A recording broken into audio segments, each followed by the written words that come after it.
Hello everyone and welcome to the Kings Island Week finale video. Today, continuing the tradition of previous Kings Island weeks, I invited some special guests to help out with the finale for this year. If you haven't gone and watched the previous days of this year's Kings Island Week, be sure to check them out to get in the spirit because Kings Island is open right now for passholder preview and officially opens tomorrow to the public. Today, me and my special guests, Elena from CoasterVerse and Zero G Coasters, will be talking about our favorite coasters at Kings Island and what makes them so special. Without any more delay, here's Elena to talk about what her favorite coaster is at Kings Island and why.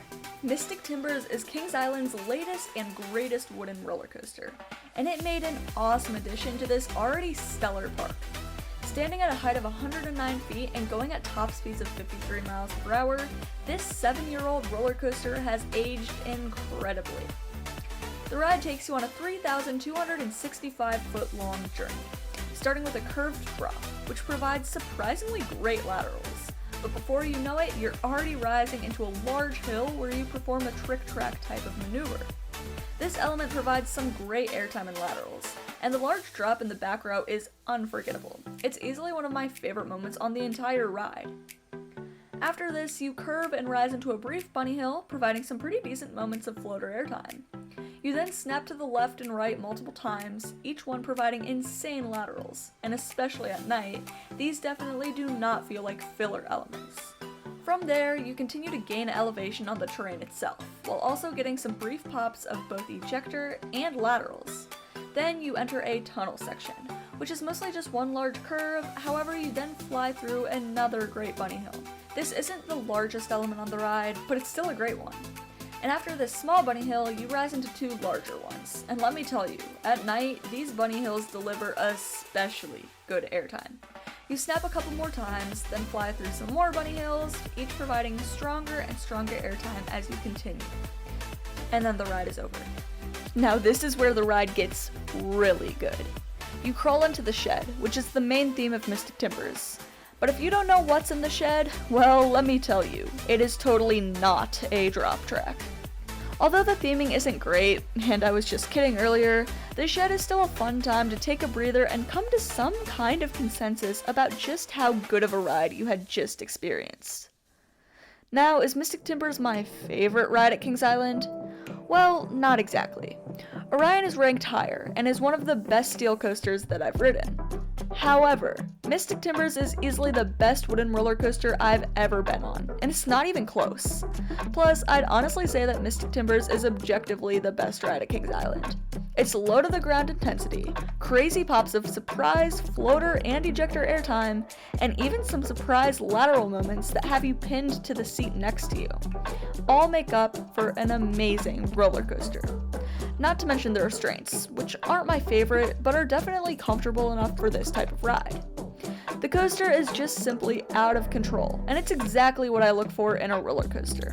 So if you like pure fun mixed with insane intensity, then you will love Mystic Timbers. And thankfully, you won't have to wait to ride for long, as the park officially opens tomorrow. Mystic Timbers isn't the only great ride in Rivertown, and if you're able to make the long trek, which is only about 400 feet, to Diamondback, then you will not be disappointed with that ride either. I could go on for a while about that coaster too, so instead, I'm going to pass the mic to Zero G Coasters. Diamondback seems like the standard B&M hyper that Cedar Fair was adding to parks in the late 2000s, but the coaster has so much more to it than it seems. Standing at 230 feet, the coaster dwarfs over Rivertown and the surrounding areas. The coaster doesn't have much to it theming-wise, unlike Mystic Timbers or Orion, but the thrills well enough make up for it. One of the reasons this coaster is so amazing is the long trains that allow for more whip and floater in the back. After ascending the lift, you go down the 215-foot drop. While it is not as good as Orion's drop, it is one of the most sustained airtime moments in the park. The airtime hills that follow are all great, and even some of the turnarounds pull decent forces. After the mid-course, you go through the final hills, which are incredible, and the ride ends with a forceful helix and visually appealing splashdown. While the coaster isn't the most unique or interesting, the sheer amount of airtime and forces make this ride my favorite at Kings Island. To cap off this video, let's send it to Element of the Ride to talk about Orion.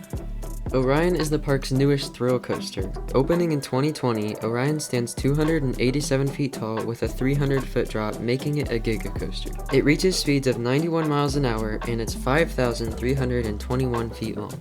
It starts off straight out of the station when you climb your 287-foot tall lift hill. Then you drop 300 feet, reaching your top speed of 91 miles an hour. If you sit in the back row, you get some crazy airtime when you get pulled over the drop. This is one of my favorite elements on the ride.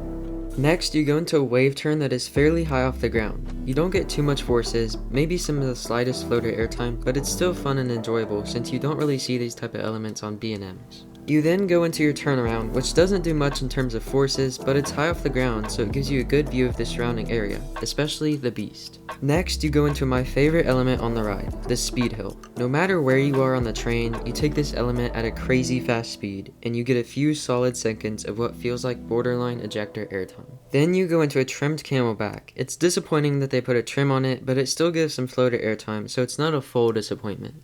Then you go into the helix, or what the park calls Orion's belt, which isn't the most forceful helix you'll ever experience, but it still packs a pretty good punch. You go under the first drop and into a weird twisted airtime hill element where if you're sitting in the back row you get a nice pop of ejector airtime right before you end the ride, which is another one of my favorite elements. And then you rise up into the brakes and you conclude your ride on Orion.